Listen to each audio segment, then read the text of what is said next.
Good morning, everyone. Welcome to Family Nature Club. I'm Miss Mary, Storytime Programmer at the Faulkner County Library in Conway, Arkansas, and this is part of our 2020 online summer reading program, Imagine Your Story. And I'm here in the garden behind the library, and I'm so excited because we have a beautiful Family Nature Club planned for you today. Heavy on the bee. And you guys, there's a bee right over there in the lavender. It is incredible. Well, without further ado, let's get started. We are going to read The Beeman. What do you see on the cover of this book? I see a kid. I think I see lots and lots of bees. And a cat. What's this down here? Maybe honeycomb? Maybe so. So at the beginning of this book, there is a poem, and I love it. It's titled Bees. There wouldn't be sunflowers, wouldn't be peas, wouldn't be apples on apple trees if it weren't for fuzzy old buzzy old bees dusting pollen from off their knees, by Eileen Fisher.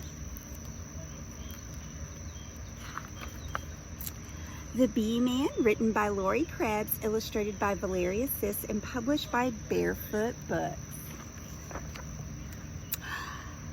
Here is my grandpa, who's known in our town as the Beeman. Here is his jacket with zippered up hood that covers his face just the way that it should when he visits his hives as the Beeman. Here are his gloves made of cotton and leather, protecting his hands in all kinds of weather when he tends to his hives as the Beeman. So look, there's this coat, and he's got something over his face and is wearing gloves. Oh, and the kid is too. Why do you think they're wearing that? Let's see. Here is the beehive where all the bees sleep, tucked into a box called a shallow or deep, and then placed on a standby. The Beeman, that's right. Oh, look at, they're like little bees coming out of them. Look at that. Huh. Here is the smoker that quiets the bees, and a hive tool that opens the beehive with ease. For a much closer look by the Beeman. So I think that's the smoker right there. Do you see it? And it says that the smoker quiets the bees. I wonder how that works. Here is the queen bee who does her job well and lays tiny eggs in a six-sided cell. She's the heart of the hive, says the Beeman. Wow, I think the queen bee, her body looks a little bit longer and a little bit bigger than the other bees. What do you think? Yeah. Whoa, that's a lot of bees. It says, here are the drone bees with big bulging eyes and a large appetite supporting their size. They mate with the queen, adds the Beeman. Here are the workers, 10,000 or more, who gather the nectar to bring back and store in honeycomb cells for the Beeman. Ooh, here are the house bees with swift-moving wings that dry up the nectar a worker bee brings, making honey for me and who? The Beeman. Ooh, look at that. What's going on here? I see empty jars, but what is this? Maybe the words will tell us. Here's the extractor. It's clickety-clack, removing the honey from frames on its rack and filling up jars for who? Do you remember? The Beeman. Ooh, here's some of the honey returned to the hive. It's food for the bees to help them survive the long winter days near who? The Beeman. Ooh, here are the bees protected from harm inside the hive, cuddled cozy and warm. So they'll be here next year, says the Beeman. Here's the wagon filled up to the brim with bottles of honey collected by him and brought to the house by the Beeman. That's right. Ooh, what are those? It says, here are the muffins, all warm and delicious and dripping with honey on Grandma's best dishes. I'm glad that my grandpa's the Beeman. And here at the end of this book, it tells us a little bit about bees and bee colonies, worker bees, queen bees, drone bees, eggs, hives, smokers, frames, honeycomb cells, and extractors, honey, pollination, bee dancing, all those good things. There's even a recipe for Grandma's apple and honey muffins in the back. Ooh, I really like the Beeman. What about you?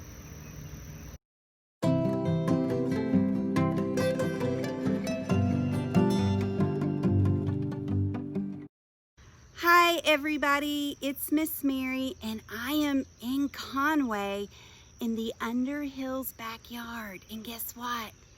This guy is a real Beeman. Remember that book we read, The Beeman? I found a real Beeman right here in town. So everybody, this is Richard Underhill and we're in his backyard, and look, there are bee houses back here and they're in such pretty colors. So tell us about the colors of your beehive. Well, these are all colors that the bees can recognize.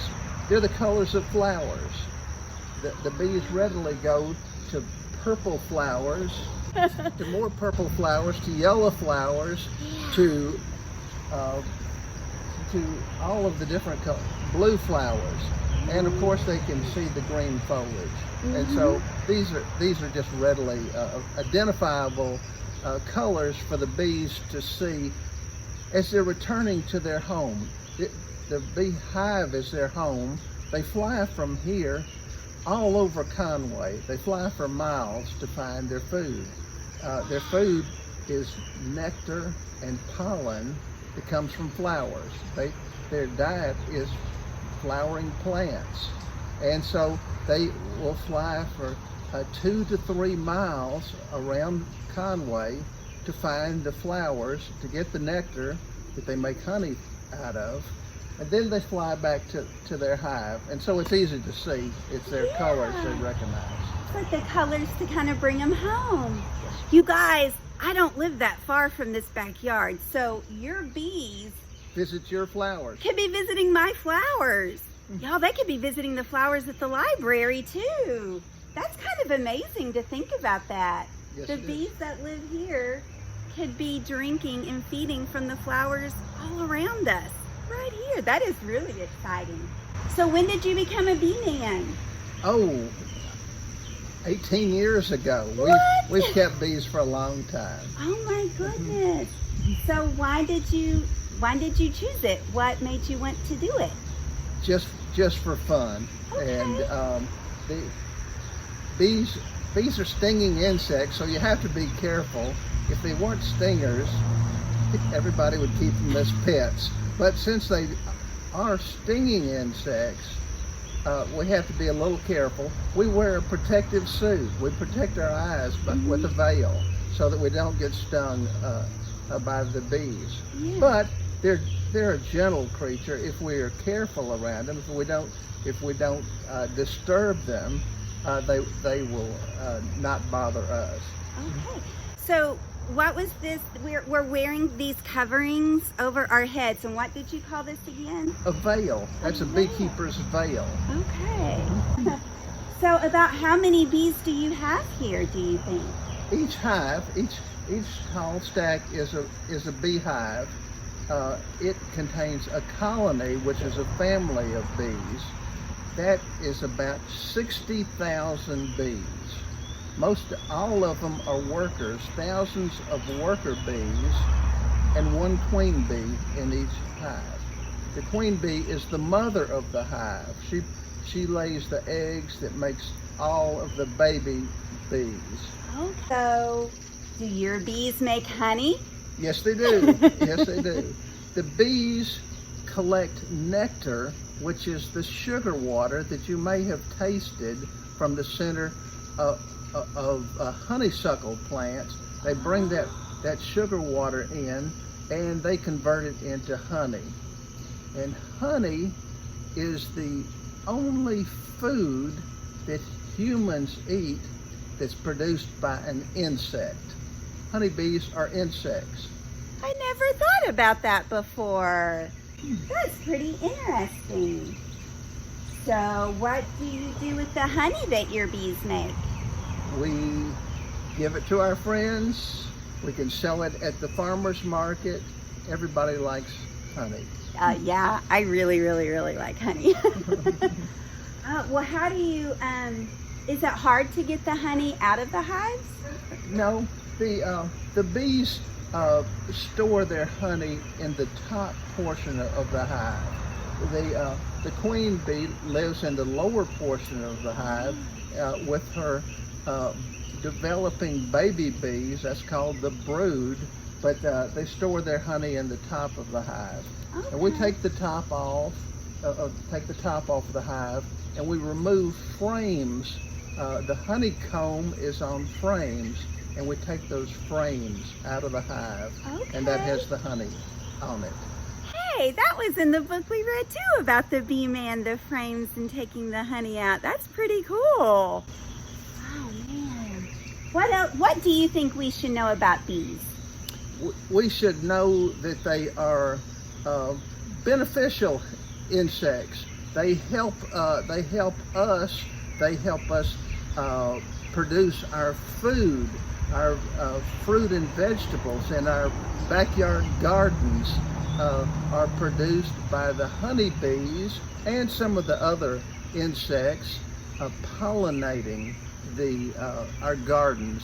This produces 1/3 of our diet. 1 bite out of 3 that we eat comes from the bees through pollination. Honeybees are pollinators. Bees sound like they're very important. They are. Wow. Did you realize that bees were so important for helping us have the food that we eat? 1 in 3 bites. Those bees work really hard. They do. Mr. Underhill's gonna pull off the top frame of this bee house for us. It's very exciting. He's got a special tool he's using. He's being very, very careful.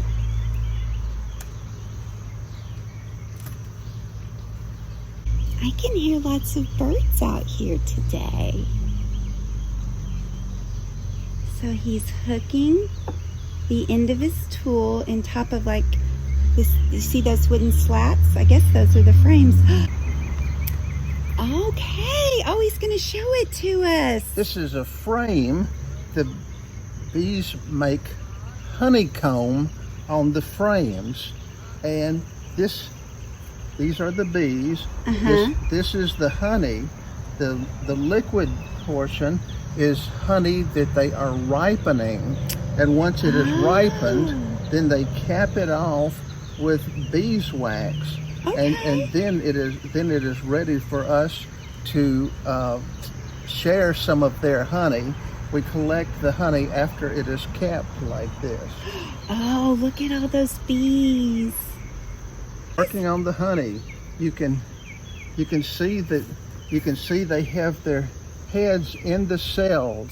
They are making the honey. Okay. Wow, that is so incredible. That is amazing. Those bees are beautiful. Aren't they? They really are. Do you want to touch one? No. Can I? Yes, you can gently touch them.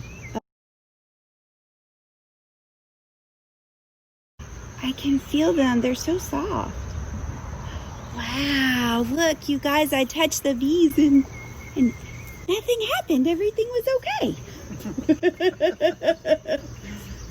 So do they mostly go in and out of the hives from that spot at the bottom? Yes, that's their entrance. Okay.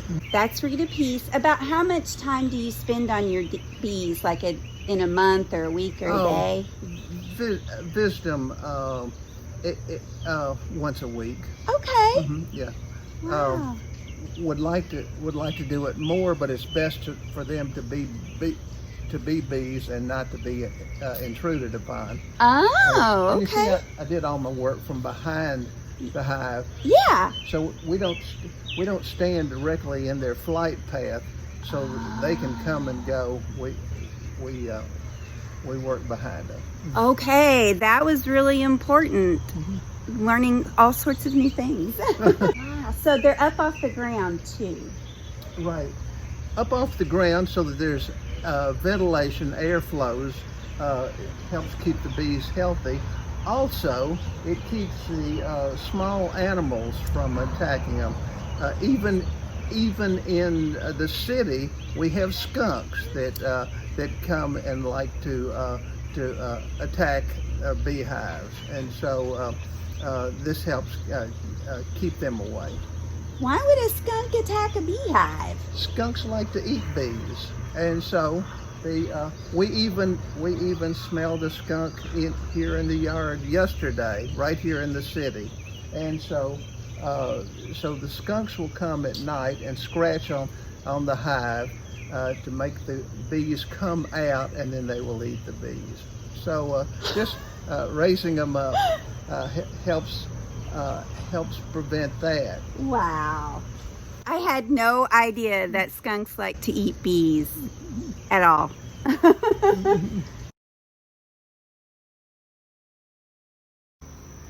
Well, of course, if we're talking about bees, we need to do some bee rhymes. Yeah, bees. So, I'm going to set you down, bees. Is that okay? I'm going to show them the first one. Okay. This one is called Here is the Beehive.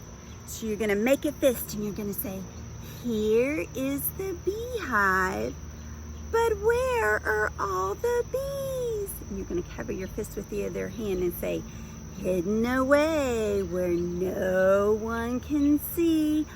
But look! And you hold your hand over your eyes like you're looking. Here they come out of the hive. 1, 2, 3, 4, 5. Bzzz. And you can end with a tickle. Let's do it one more time. Here is a beehive, but where are the bees? Hidden away where no one can see. But look, here they come out of the hive.